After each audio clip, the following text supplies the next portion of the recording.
Guys, how much I really appreciate you having me up here. Why am I here? Well, I'll tell you what, my family's been involved in farming in Southwest Missouri since 1852. My third great grandfather was also named William, and he got up one morning and decided he was going to go to California and make millions in the gold rush.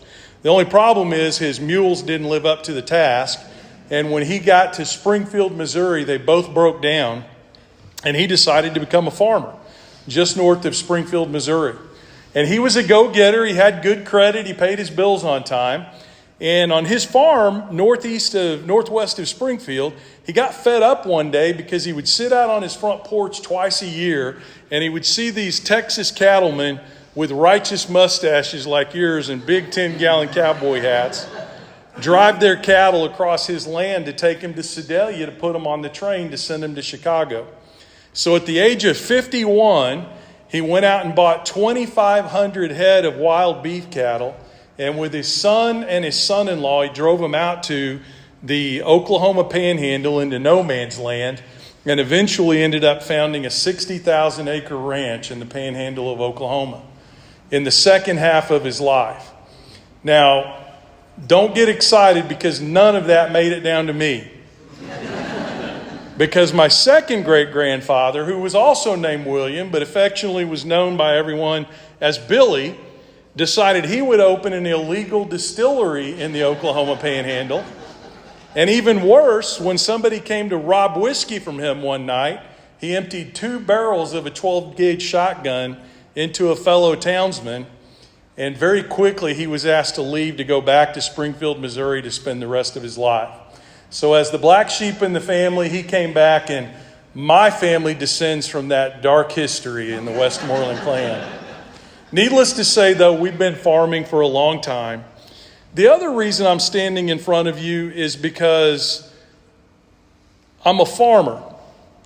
And I've done lots of different types of farming. I do think one thing you can say about me is I have an interesting background and combination of things that have made me who I am today. So I grew up on a 600-acre cattle ranch, or we called them cattle farms back then, but ever since Yellowstone came out, everything's a ranch now. And I grew up on a cattle farm in Southwest Missouri. I did that until I moved in high school. And then in 2007, I came back, and I operated a cow-calf operation, about 1,000 acres and 300 cows with my family until about 2014. And then we sold that, and I decided, because of a lot of really positive pressure from my kids, Dad, why don't we find a new way to farm? Something that's more environmentally friendly, something that's more cutting edge, that's different than just working cattle, etc. So I bought a 200-acre farm, and we started doing agroforestry. And we raised Chinese chestnuts and elderberries, and we did silvopasturing and all the other things. If we have any agroforestry nerds out there, you know what I'm talking about. And then about 3 years ago, I had a few health issues, and my kids, I'm going to tell you this story in a little bit, but I raised my 4 kids by myself, and I lived on the farm alone. So about 3 years ago, they had that speech. So if any of you have ever reached the age where your kids start telling you what to do and you stop telling them what to do, we had that moment. And they said, Dad, we're worried we're going to come find you dead on the farm one day. So here's what we want you to do. Didn't ask me, just told me. We want you to get into something that's not quite as dangerous as working with trees, and we want you to get a little bit closer to us. So now here's the type of farming I do. It's frou-frou farming. A lot of people make fun of an old cattleman when he tells them he's raising mushrooms and he's raising elderberries. But I got to tell you, much to the chagrin of my old cattleman buddies, and I remind them of this quite often, I make a hell of a lot more off an acre of mushrooms than they make off of 300 acres of cattle. So the other thing that I've done for going on over 30 years now is I've been actively involved in the political process, like many of you. And I've gotten to meet office holders here tonight. I met a gentleman that's working on the rural caucus for the state of Missouri.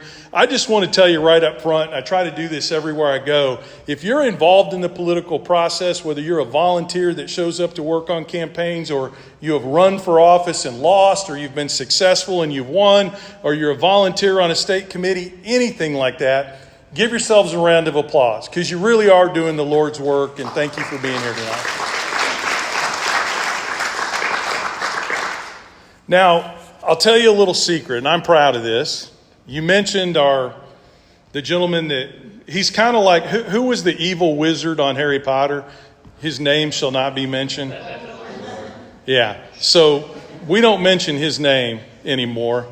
But if you've ever been working with a candidate who's running for office in the state of Missouri, and they couldn't raise any money, and they weren't able to get their message out, and all of a sudden, they come in with a smile on their face the next day and they say, I don't know who did it, but somebody sent out 10,000 text messages in my district for me.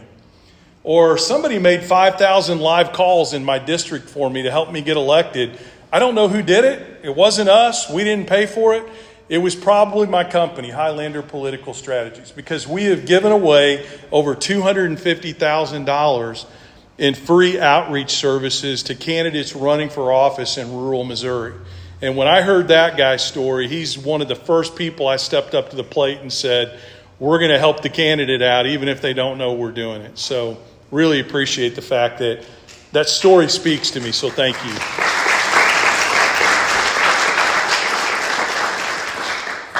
Now, why am I standing in front of you? Well, something really strange happened. I'm going to use this chair just to put my old copies.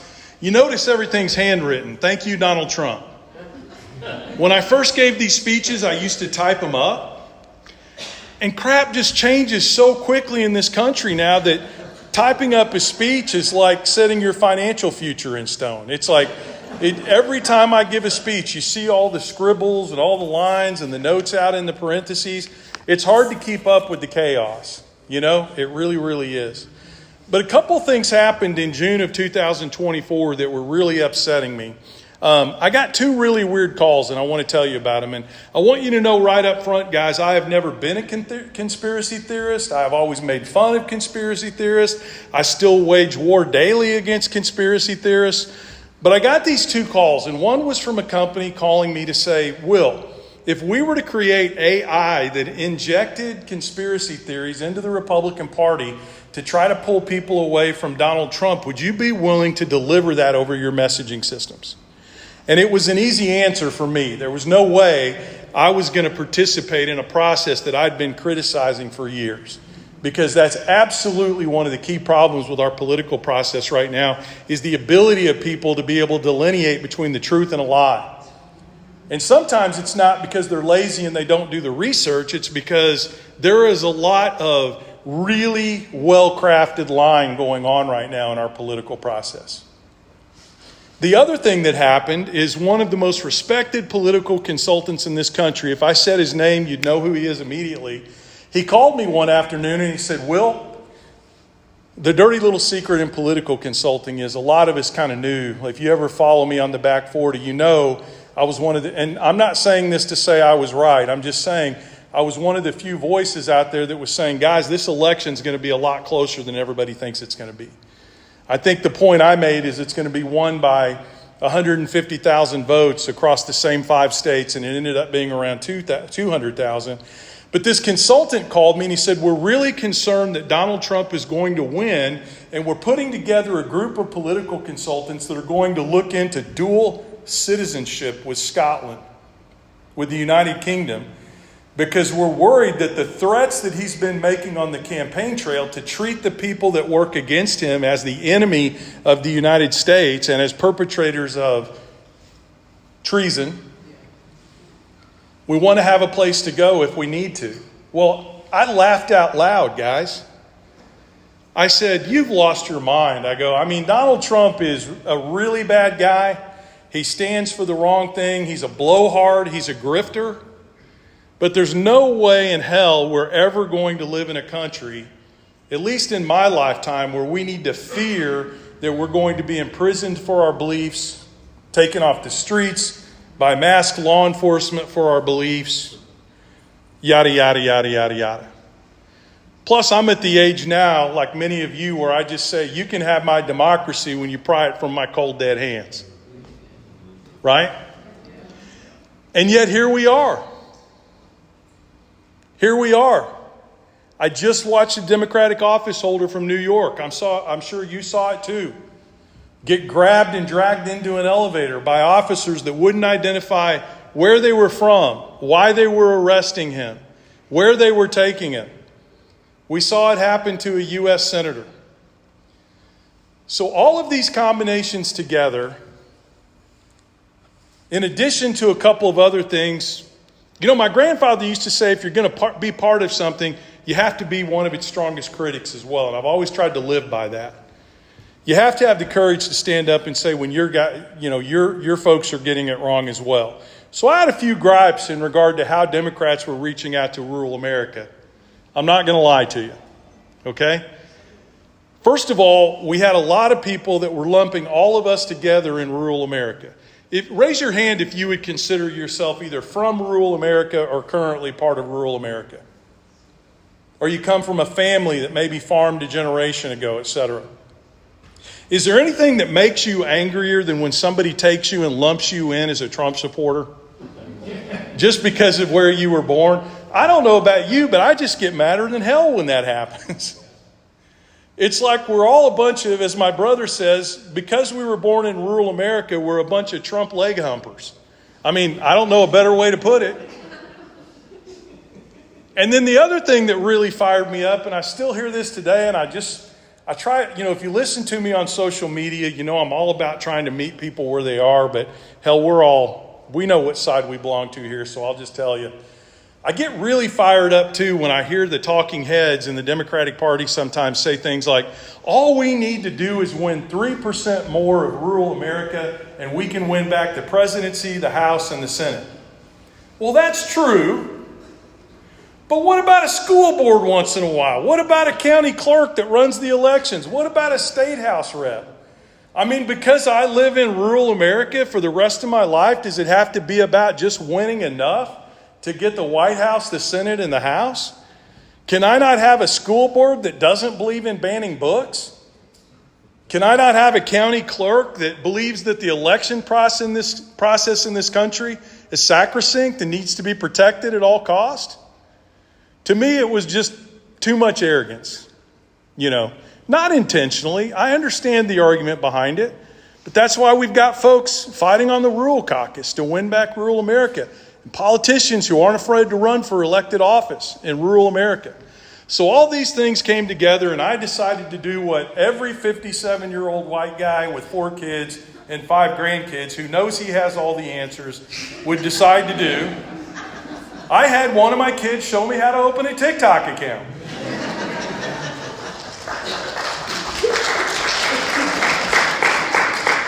I mean, what are you going to do, right? And I went on there and I started talking about 2 things in the beginning. And some of you, I don't want to name names, but some of you have been following me for a long time. And you know what I started talking about? I started talking about the behind the scenes in politics, how it really works, how you can look at a poll and trust it, know whether or not it's a poll that's been paid for by a political party to try to slant opinion a certain way, or if it's a legitimate poll. We talked about how do you get your messaging out. We talked about the positives that were happening in terms of reaching out to rural America and the negatives. We were trying to push back against some of the conspiracy theories that were out there. And then the other thing we started to do is we started to talk about rural America. Because right now, rural America is dying. That's not my opinion. Okay? That's not my opinion. Rural America is dying right now. And there are really, if you look at it, there are even 2 rural Americas right now. There's the rural America that falls around the larger cities that we've got, where people can drive 30 minutes into work every day and support their farms and support their small businesses, maybe that their husband and wife are operating in their small town while they've got that good job, quote unquote, in the city. Those towns are doing pretty well, like the one I grew up in, Bolivar, Missouri. Like Blue Springs used to be back in the day, and Lee Summit used to be back in the day. They have prospered because of their proximity to larger cities with more opportunity. But there's another rural America. Now, when I was a kid, when we would go by, this is the kind of cattle farming we did. You can't do this anymore, by the way, but any of you cattle farmers, you're going to understand this. The way my grandfather made money is in the dairy industry. When a cow has a calf, she needs to be milked, but the calf needs to disappear. Not in a bad way. Don't anybody freak out on me, okay? So what my grandfather used to do is he would buy those calves and he would raise them. And the males would go off to become hamburgers at McDonald's eventually. And the females he would sell back to the cattlemen once they were full grown for what we call replacement heifers, in order to become new milk cows, okay? And we would drive all over the state of Missouri and northern Arkansas to do this. And I would drive through little towns like Cross Timbers and other little towns like that. And it was the same picture. They were that Norman Rockwell picture of America. They had their problems, no doubt about it, but most of them had small businesses. They had a cafe. They had a laundromat. They had a hardware store. They had places where people could go to carry out commerce in their little local town. Well, now when I come, I didn't do this tonight because, full disclosure, I got out the door late and I was hauling ass to get here. I didn't break the speed limit, though, if we have any law enforcement in here. But now when I go to places, I went up to row crop country the other day, up in Chillicothe, where you can see your dog run away for 3 days. And I went through, I had an extra hour to kill, and I went through some of these small towns. I went through Cross Timber. There was one business. There was a realty company there that was selling the farmland that's become too expensive for farmers to buy. In the old downtown there, it's caving in on itself. I did the same thing when I just went down to Texas. I got off the 75 in Oklahoma there and went through some of the old towns. Same deal, they're dying. So don't let anybody tell you rural America is not dying. It is, and it's dying for a lot of reasons. First of all, our 400 largest rural counties are losing population. They're losing young people. They're losing business. They're losing schools. They're losing their health care, and they're losing hope. I want you to think about that for a minute. The 400 largest ag-producing counties in this country are dying right now, population-wise. And any of you who are city planners or politicians who have run for office, you know that the key to economic growth and sustainability as a community are young families moving in and taking over those reins from older people as they go into retirement and age out. Not me, man. I'm going to work half a day the day of my funeral. The other thing that's happening out there is that in addition to these largest rural counties that are losing their families, small family farms and ranches are being gobbled up by corporate ag and by foreign entities. Who remembers the right to farm bill in Missouri? Okay, I always feel like coming to one of my talks is like it's a combination between a political rally and an education session. Now, those of you, especially if you were serving at the time of the Farm Bill, remember what they did? All that flowery language in the preamble. By God, farmers in the state of Missouri have a right to farm. We founded this state on the hard work and breaking backs of farmers and ranchers and their wives and children, and we have a right to farm. And it was 4 or 5 paragraphs of some of the most beautiful Norman Rockwell language you've ever seen in your life. And then you get down to the bottom of that. The guys like my stepdad that hung those signs on the gate, protect the right to farm. Let him read down to the 5th paragraph, where it said, oh, and by the way, while we're giving everybody the right to farm, that includes commercial animal feeding operations that want to come in and put 1,000 cows in a feedlot right next to your farm and poison your water. And we don't want to forget about our friends, the Chinese. They just love pristine Missouri farmland. And we want to make sure we protect their right to come in here and buy pristine Missouri farmland.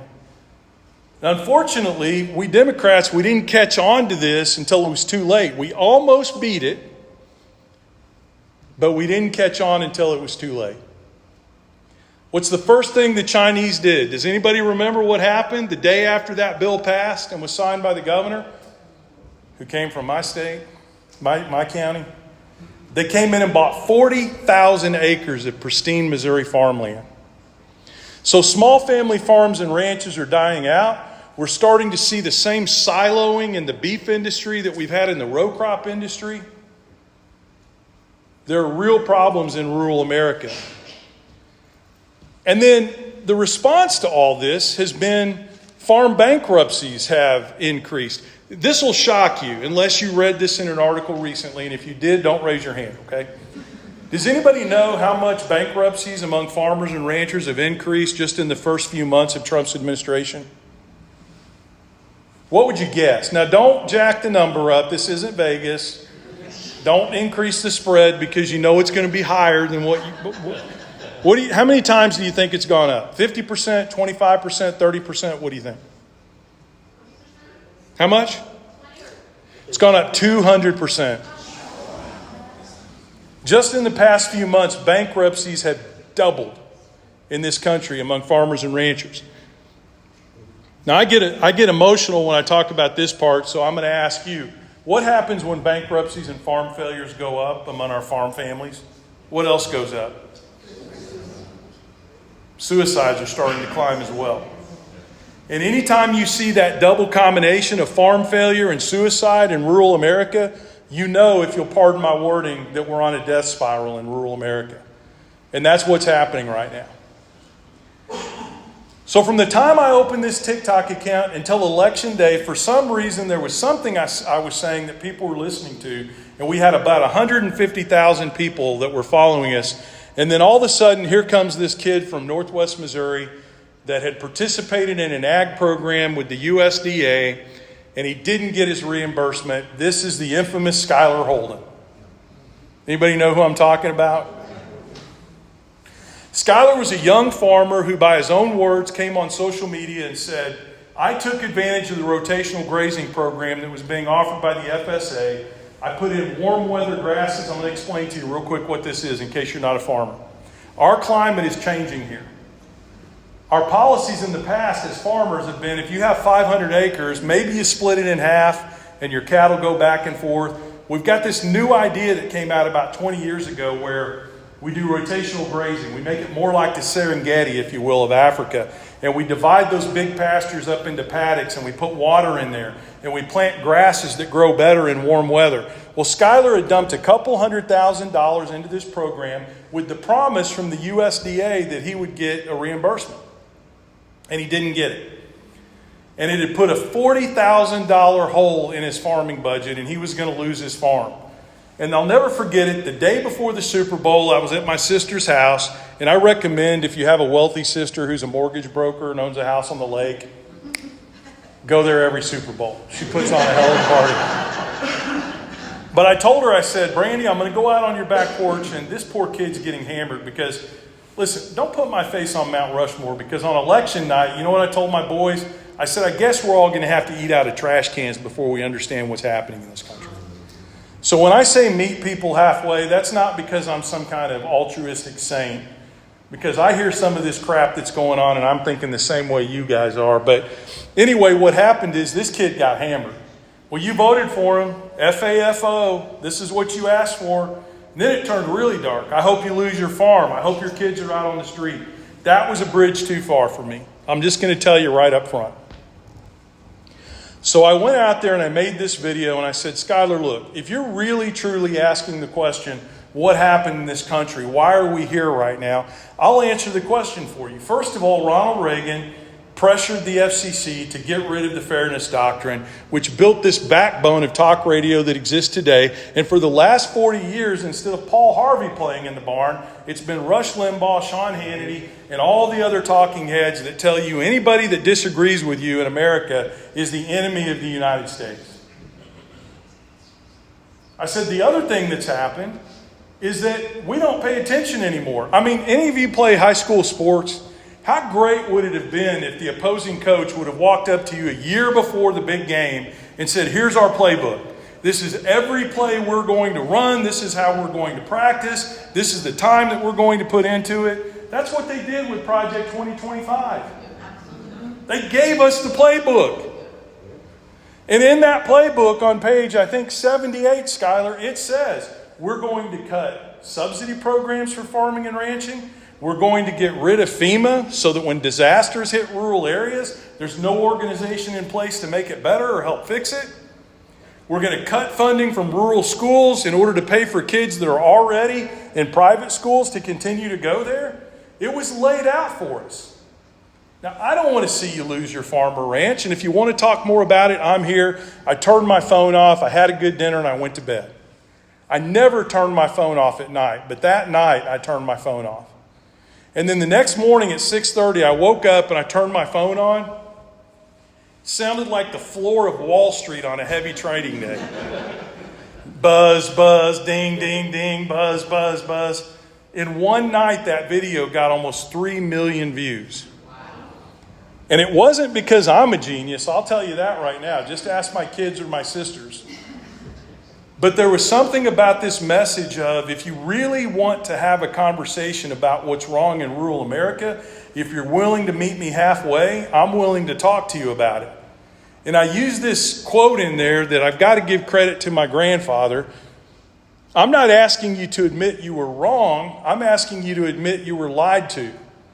And by the end of that month, by the end of February, that had been hashtagged 59 million times. There was a starvation out there for the concept or the idea that we could meet people halfway in rural America and try to bring them back to our way of thinking. Now, as my good friend John Bowman, who is the president of the NAACP in St. Louis County, says, because I caught all kinds of heat for this, I'm not talking about meeting Nazis halfway.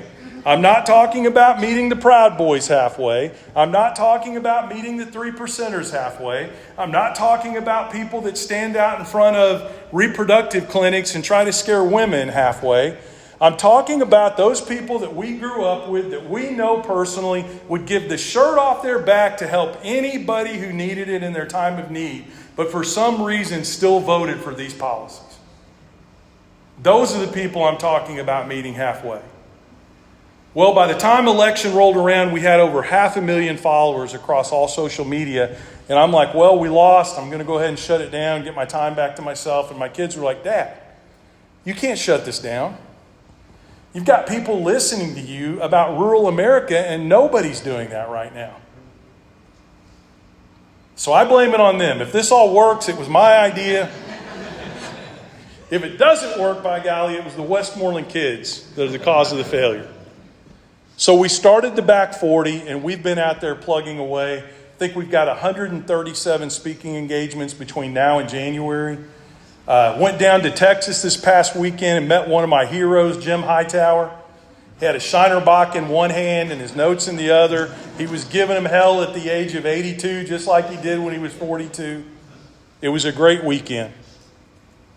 But this war is being waged, and it's being waged in multiple different areas. First of all, they're destroying our social safety net. Okay? What do I mean by that? Well, who grew up poor?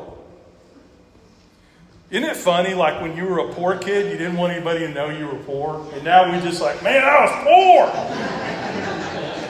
poor. I grew up poor. My kids, they just start, anytime somebody asks me about how I grew up, my kids just automatically start rolling their eyes.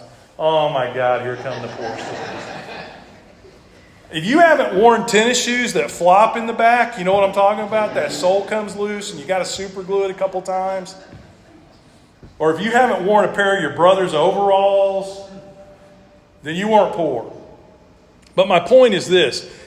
Like every poor kid, I've got a chip on my shoulder about being poor. My dad passed away when I was 5 years old. He had no life insurance. And we didn't have anything, guys. And some of you know what I'm talking about. We lived in government housing for the first 6 years of my life. We were on food stamps. And I'm not talking about the cool EBT card that you can walk up there and slide it in like a credit card and nobody knows you're on food stamps. I'm talking about the funny money. It was orange and red and green and brown. And you had to whip that out and it'd fall on the floor. And some old guy, 63 years old, at the back of the line would tell your mom, I'm sure glad I can support your laziness. Well, first of all, they didn't know my mom could cuss the bark off a tree, so that was That was usually the first mistake they made. But second of all, they didn't know my mom was working full time and going to college to try to become a veterinary assistant so she could make our lives better. So yeah, I've got a chip on my shoulder. I believe in these programs because these programs were the only thing that stood between me, my sisters, my mom, and the street. And it's the right thing to do in the wealthiest country in the world.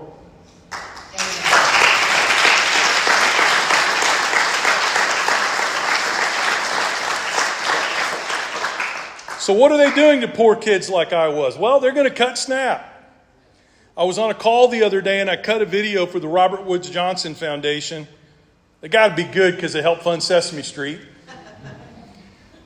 SNAP is our country's most critical anti-hunger and anti-poverty tool, according to Robert Woods Johnson, especially in rural America. And I think I knew that because I don't think you can believe the way we do without understanding how important these programs work. But I got to be honest with you, I didn't realize how critical it was to rural America. The Republican attacks on SNAP, it would devastate rural America. I wrote these facts down. The combination of 30% cuts and cumbersome paperwork requirements will cost millions of rural Americans these benefits. And here's how they're going to do it. Not only are they going to cut funds, but they're going to do this same game that they've always played where they shift the financial burden over to the states. Now look at Missouri. We can't even keep up-to-date textbooks in our schools in a lot of cases. And we're going to pick up a $300 billion shortfall. We couldn't even get them to expand Medicaid for years to feed kids that were hungry in rural America. I have no confidence at all that they're going to stand up and fight to replace these programs at the local level. They will not do it. It will just be gone. And it won't be the politicians that suffer on the Republican side. It'll be poor kids like I was.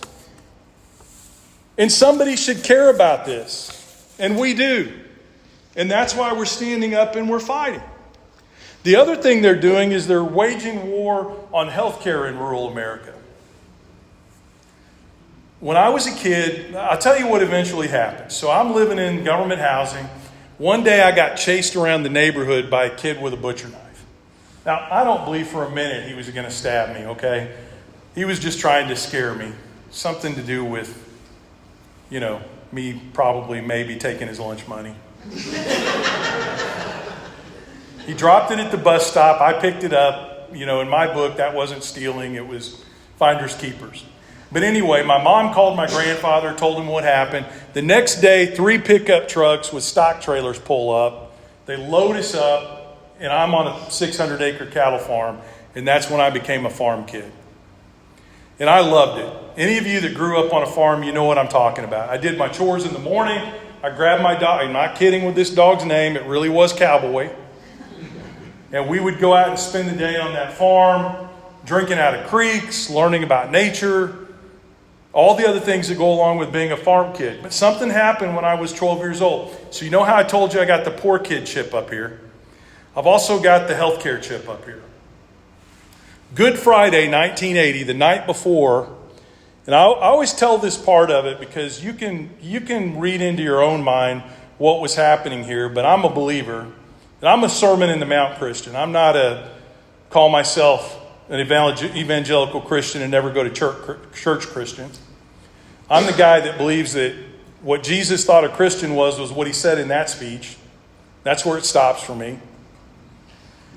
I woke up the night before looking out of the window in the hallway at the barnyard where we were going to be working the next day, and I was just bawling my eyes out.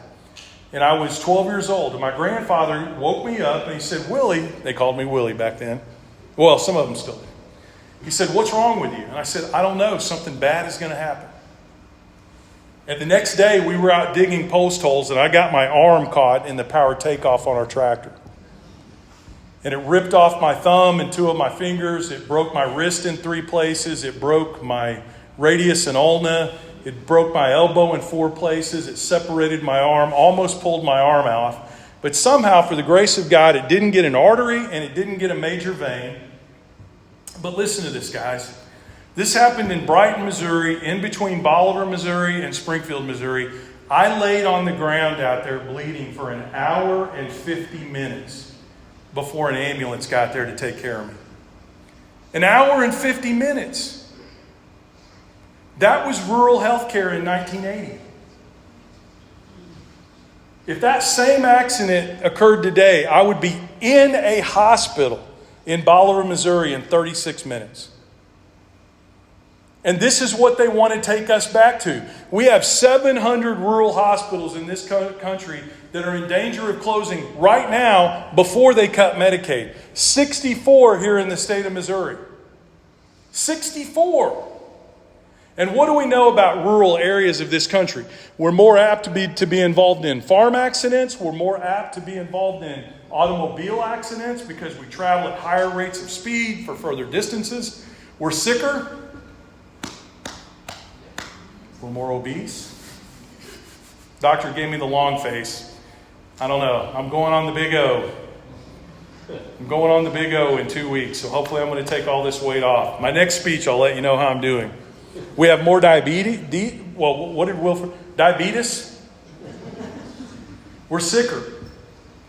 We have less access to OBGYN care. We have complete deserts where women have to travel for an hour and a half, 2 hours, sometimes 5 hours to get OBGYN care. We have hospitals that have dropped cancer care in rural America. God forbid you get cancer. And yet they want to cut the primary funding program in rural America for health care, which is Medicaid. They also, and this just blows my mind, they want to do all this without a plan to replace it. I mean, at least the Republicans of 20 years ago would lie to you and tell you, well, we're going to cut all these programs, but we've got this shiny thing over here to replace it. They don't even bother anymore. It's just going away. We've got to do something about the deficit. I mean, we've got billionaires in this country that are dying for a $3 billion tax cut. And don't worry, they'll start donating to their church, and the churches and the charities will start paying for all this health care we need. Listen, one thing we know about in rural America and in Missouri, we know a line of BS when we see it, right? Nobody's going to step up to the plate and replace $300 billion worth of cuts in rural America. It's not going to happen.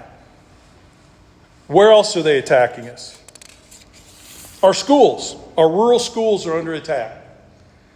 Did you know that in the states where we have passed privatization efforts to give vouchers to kids to go to private school, primarily the highest percentages of those dollars come from rural schools because they have the least amount of funding per head. You got to think through that a little bit, but it'll make sense if you read about it and think about it. And do you know that the money that they give to kids to go to private school, that 75% of them are already in private school? It's just a subsidy for them to go to a school they're already going to. And good luck getting a private school, for-profit school, to come into rural America in a town of 53 people and build a private school that's going to rival anything you've ever seen. I was really lucky. I grew up in a great school in Bolivar, Missouri, and somehow, some way, I got to give them credit. Even though they voted for Trump 82%, they voted to kick every one of the people that were running to ban books and trash the school system. They didn't support any of them in the last election. It's just one of those places where they vote this way here, but they protect their schools. Let me tell you what they did for me. So I hurt my arm. I still played football. I tried not to let it stand in my way. You women will appreciate this. I grew up in a house with 3 women. An older sister, a mom, and a younger sister. I was a damn good debater by the time I got to middle school. Damn good debater. And I had a teacher, a home ec teacher, that heard me pontificating in the hallway one day. And she goes, Will, I want you to go to Jefferson City with me. I'm doing a trip up there with some other students. And even though you're just a lowly freshman, I want you to go on this trip. And I did, and I saw those murals at the state capitol, and I just fell in love with it.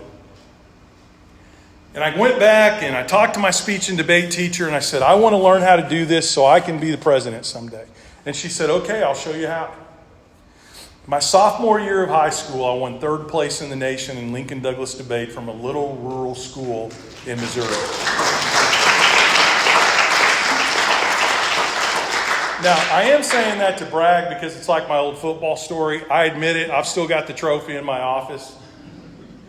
But I say that more importantly because I got to tell you, that little school in Bolivar, they paid for my plane ticket to go travel to the Nationals 3 years in a row. They bought me hotel rooms to go with my coach. I was the only kid that ever went from my high school by the time I was a sophomore. By my senior year, we had qualified 5 other kids. Success breeds success. I'm going to tell you another cool story. Now, I'm going to warn you, I cry at grocery store openings now, okay? I don't know what it is. So if I choke up a little bit, I've told this story a billion times. If I start rubbing my nose and acting like I have allergies. But the very first debate tournament that I ever went to, I was a freshman. I went to Kickapoo High School in Springfield, Missouri, and I won all 5 of my preliminary rounds. Here's what I wore. My brother, who at the time was 2 inches taller than me, loaned me a pair of his corduroy pants. And I rolled them up and used black duct tape to hold the hem up. My grandfather had a shirt that I'm certain was printed in the 1970s. He gave me that dress shirt. Only had a black undershirt to go with the white dress shirt. With the pattern, no kidding, of wagon wheels on it. And a paisley tie to go with the white shirt with the wagon wheels. I mean, if I would have been in some rural version of Staying Alive, I would have had it made. But anyway, I went and I made it into the quarterfinals of this round, of this debate tournament. And I go home on that Saturday and I'm all excited. We go to church Sunday, we eat dinner, and we're sitting there at the house and the phone rings. And my mom says, "Yes, ma'am." "Yes, ma'am." Well, tears start to come out of my mom's eyes. And she goes, "We'll be there." And she hangs up the phone and she says, "We have an appointment at Breathwaite's clothing store on Monday with the Red Hat ladies." You already know where this is going. I go down there and 12 of the sourest blue hair ladies I've ever seen in my life are standing at the counter like this. And I walk up, and one of them, who just happened to be my debate coach, Willie Westmoreland, when you go to a debate tournament, you're not just representing yourself, you're representing your school and your hometown. They bought me 2 suits, 2 pairs of dress shoes, and a leather briefcase to take to these debate tournaments.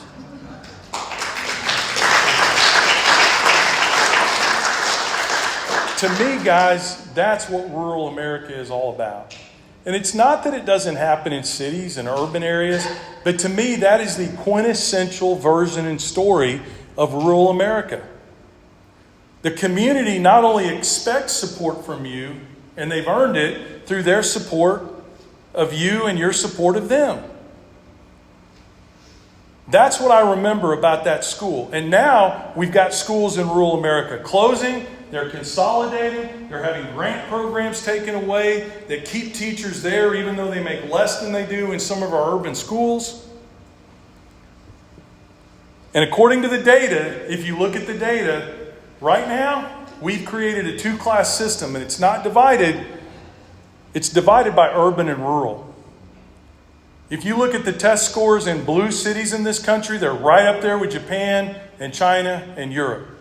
You get into rural America and those test scores grossly underperform.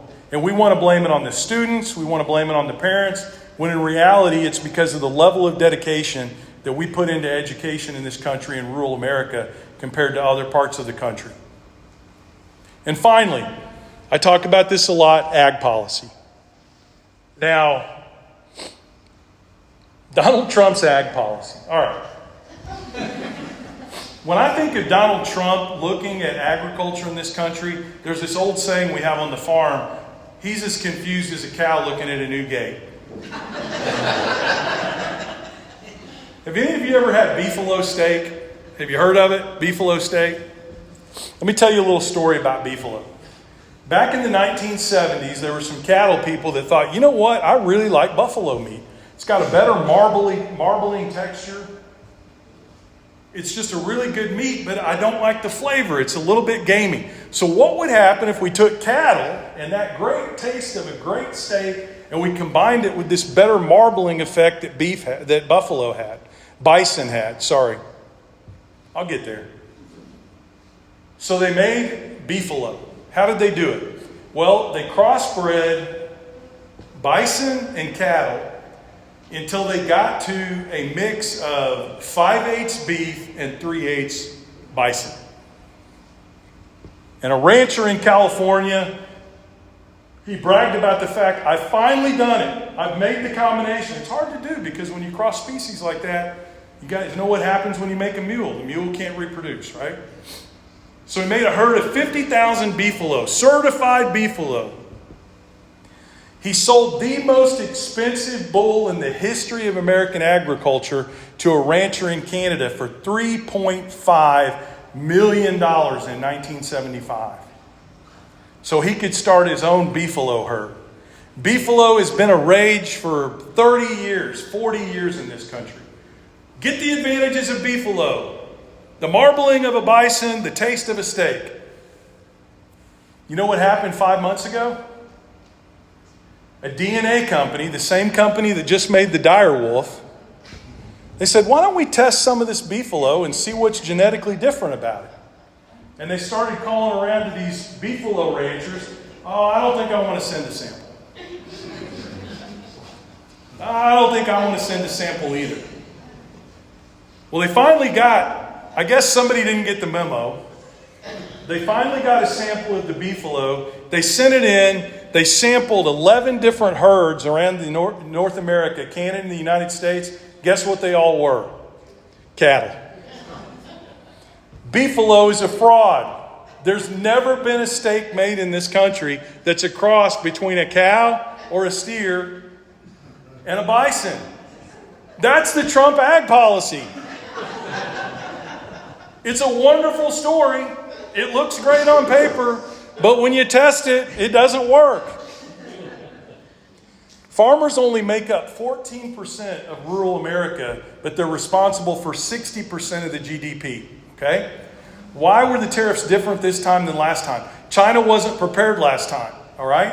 They had a disease going through their pork population. They had no reserves of row crop. One thing you can't say about the Chinese is that they're stupid. They learned their lesson. They used to buy 13% of their row crop supplies from Brazil. Now they buy 43%. Those markets will never come back.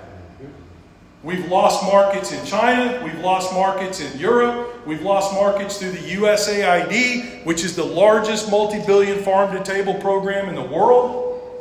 We've lost the programs that do farm-to-table to schools. They're gone. And the markets we've lost will never come back. It's happening in beef now. Did you read about the fact that the Chinese said we're not going to buy $1.6 billion in American beef anymore? And the Australians stepped up and said, "We got you covered, mate. We'll sell it to you." And in one day, we lost almost $2 billion in beef sales in this country. The backbone of American rural communities, it's going away. And finally, in agriculture, there is a siloing effect happening. Now, if you don't know what I mean by that, I'm going to make it really simple. Back in the day, you could raise 10 hogs, 100 chickens, 50 cows, and you could sell those at local markets. And what's happened over time is we've siloed everything. That's why soybeans and corn are almost the only thing grown anymore in the Midwest. The same thing's starting to happen to cattle. Herd sizes have gone from 25 to 50 to 65, and if things continue the way they are now, you're just going to see the same siloing effect, where the only way you can make money is if you raise 1,000 cows on 10,000 acres. One of the largest beef production companies in the country just got the okay from the Supreme Court to go public. And what that means is, instead of making decisions that are best for the American consumer and the American farmer, they're going to make money for the shareholder. And all these chicken farms you see, Tyson, etc., now all of a sudden it's going to be JBS dropping off a load of calves out there at the farm, telling these sharecropper farmers to go ahead and raise them, and we'll come back and pick them up when they're done. You carry all the losses. You're responsible for anything bad that happens. And if you just happen to make a little bit of money when we finally sell them and put them onto the marketplace, well, good for you. Expect every 2 out of every 5 years to be profitable. It's already happening. It's not a question of whether it's going to happen or not. It's already happening. All right, let's get to the most important part. What do we do to save rural America? Well, The first thing I want to tell you is you need to have hope. I'm going to take off my farm cap and I'm going to... Boy, I wore the wrong hat, didn't I? It just hit me. No, it's got a logo on the back too. I do have a Kansas City Chiefs hat in the truck. I can go get it. No, I'm not a fair weather fan. Trump is tarnished. I want you to hang on to something positive here. I'm going to put on my political consultant hat, okay? First of all, his approval rating is at an all-time low of 38%. That's the lowest of any president within his first 6 months in the history of this country, okay? That's a good thing. He's underwater in every single measurable category, now including immigration and the border. That means that more people disagree with his approaches and his policies than agree with it. Now, there are two ways you can look at this. I view Trump as a cornered animal. As his popularity wanes, as he's underwater in all these different measurable categories, I think that the chaos will increase and taking our eye off the ball will increase. But I want to tell you something. This past weekend shook Donald Trump. It shook. Give yourselves a round of applause if you say that.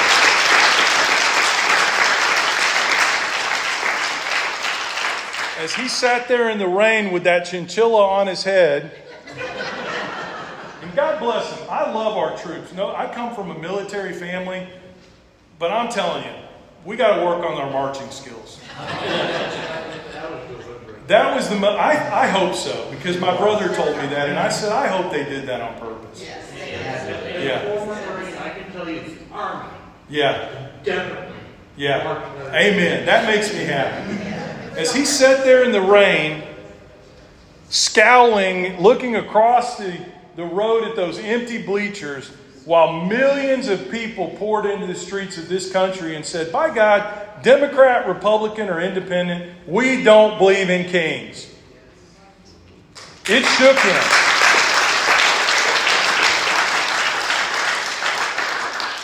It shook him. It shook him to the point, guys, where the day before he said, I love our farmers. We've got to stop doing these raids on the farms and in the hotels. It pissed him, pardon me, so badly that the very next day he said, we're going to raid everybody. News Nation, I've been on there a couple of times. They wanted me to come on today and talk about the fact that Donald Trump is lifting the raids on farms. Called me this morning. Well, never mind.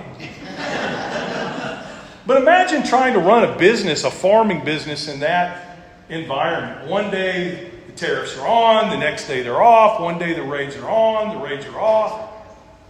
I think the thing that Donald Trump forgot is that when you hire people to work for you and they end up working for your family for 5 years, 10 years, 15 years, 20 years, these aren't just people that came from another country for a better way of life. These are people that have become part of your family.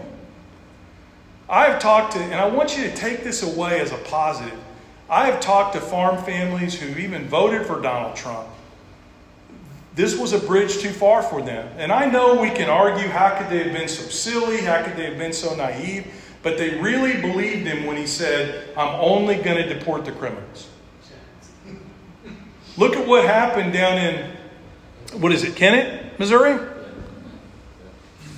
When I went to Vienna at the beginning of last week, not Austria, sorry, Vienna, Missouri, I sat down and talked with a French reporter who was reporting for a publication to French farmers back in France. She had just been down there to Kennett, and she said openly, she goes, typically when I go do a story in rural America and a Trump supporter wants to come up to me and tell me they made a bad decision, it's like this. Everybody else leaves the room, and then you know what I'm talking about. And then they sneak up to you and they're like, hey, this isn't going well.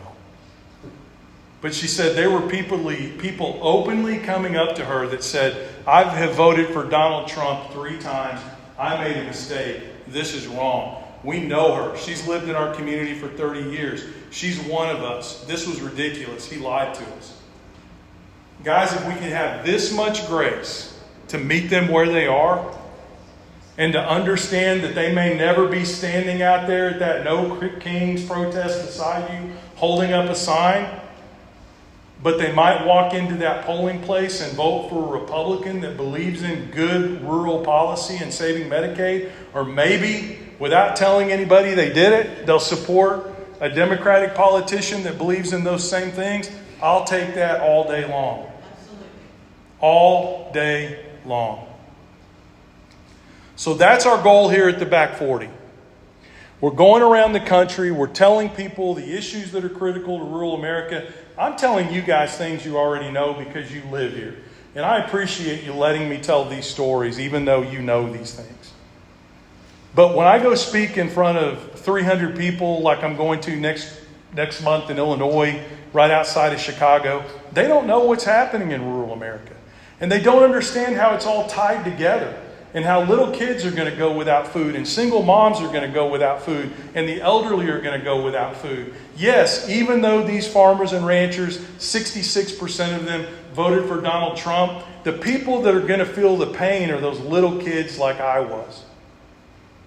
So if we can have this much grace and we can meet them part way, we can reverse this tide. I want to encourage you to do one more thing. I want you to step outside of your comfort zone. Listen, I still, when I debated as a freshman, my knees were doing this back behind that podium. You didn't let me do that here. When I make a video, guys, I have huge imposter syndrome. When I went down here and talked to these 400 Texans, I was like, who am I to be doing this? Really, I mean that. I want you to think about telling your personal stories on social media because it means so much. I can go give these speeches, but you know what's more effective? When my niece, who has a son with autism, gets onto social media and says, this is what's going to happen if Medicaid gets cut. If my sister gets on there and says, we have bankrupted my mother because that's what they told us to do when she had her stroke, so that we could put her in an assisted care facility and Medicaid would pay for it. She's only got $23,000 left in the bank. When that's gone, she's bankrupt and we can put her in assisted living care. And now they're going to take that money away. What do? Tell those personal stories. And if you do it, I'll make you a promise. If you'll tell those stories and you'll hashtag us at the Back 40, have your grandkids explain to you what that means. We'll share those videos. We're already doing it. We're sharing videos every day from people that are part of the Back 40. They're telling their personal stories about how Medicaid cuts and school cuts, etc. If you're running for office and you believe in these things and you need to get the word out, come on our show and talk to voters. We've got the last podcast we did, we had 35,000 people that came through in that hour and a half. We've got followers all across the country, a bunch here in Missouri and in Texas and in Colorado and in Illinois. Tell your personal stories. Because here's what I do know. And thank you for being so patient with me. I know this. It took them 35 years to turn these blue rural areas into Republican strongholds. And they did it with people who were not talented. They were liars. They were snake oil salesmen. They were con artists. It may take us that long to turn it back again, but we have got to start fighting now. Because I know one thing. We care more. We're more talented. We have right on our side. We're doing the Lord's work. And most importantly, whether you're a spiritual person or not, I firmly believe that there comes a time in our life where when we have the ability, the fortitude and the rectitude to stand up for people that can't fight for themselves, marginalized people, poor kids that are never going to have their voice heard on food policy, etc., we have a moral obligation to stand up and fight that fight for them.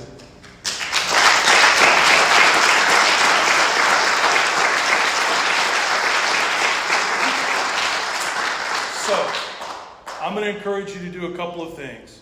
Stay active in your Democratic Party. Let your voice be heard. Let's leave these past divisions behind us. Let's come back and refight them another day. Let's all push in the same direction and fight for these policies that are so important. If you feel like doing it, go to theback40official.com. You can sign up to get our newsletter, and then you can go anywhere with us that you want to go after that. We're not going to sell your data. We don't sell mobile phones or gold shoes or anything like that. But if you want to support us, you can. Let's work together to change America, and let's start with rural America. And thank you guys so much for having me.